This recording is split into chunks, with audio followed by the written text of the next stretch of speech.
మన ఐటీ కంపెనీలో మర్డర్ జరిగింది. తెల్లారిలోపు కేసు క్లోజ్ అయిపోవాలి. డాక్టర్ గారు, నా వయసు 25 సంవత్సరాలు. నేను దిండ్లు పెట్టుకుని నిద్రించడానికి ప్రయత్నిస్తే శ్వాస ఆగిపోయినట్లు అనిపిస్తుంది. దిండు లేకుండా అయితే నిద్ర బాగానే ఉంటుంది. ఇదేమైనా సమస్యనా? నాకు ఇలా అవటానికి కారణాలు ఏమై ఉంటాయి? నాకు గురక సమస్య లేదు. ఇప్పుడు నేనేం చేయాలి? సలహా ఇవ్వండి అని అడుగుతున్నారు. ఈ ప్రశ్నకు డాక్టర్ గారి సమాధానం ఇప్పుడు తెలుసుకుందాం.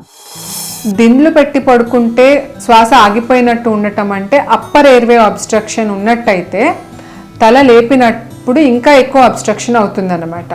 దిండ్లు లేకుండా పడుకున్నట్టయితే మీకు శ్వాస ఆగిపోయినట్టు లేదు కాబట్టి అప్పర్ ఎయిర్వే అబ్స్ట్రక్షన్ అనేది మనము తొందరగా గ్రహించాలి. అది ఇంకా ఫర్దర్గా వర్సన్ కాకుండా చూసుకోవాలన్నమాట.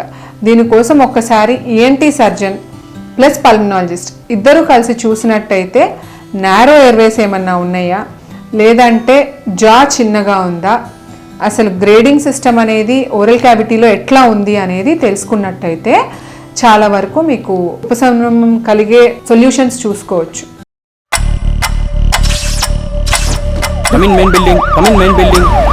తెల్లారిలోపు కేసు క్లోజ్ అయిపోవాలి. క్రైమ్ సీన్లోకి రాగానే నాకు అర్థమైంది ఏంటంటే ఇది పక్కాగా ప్లాన్ చేసి చాలా తెలివిగా ఎగ్జిక్యూట్ చేసిన మర్డర్.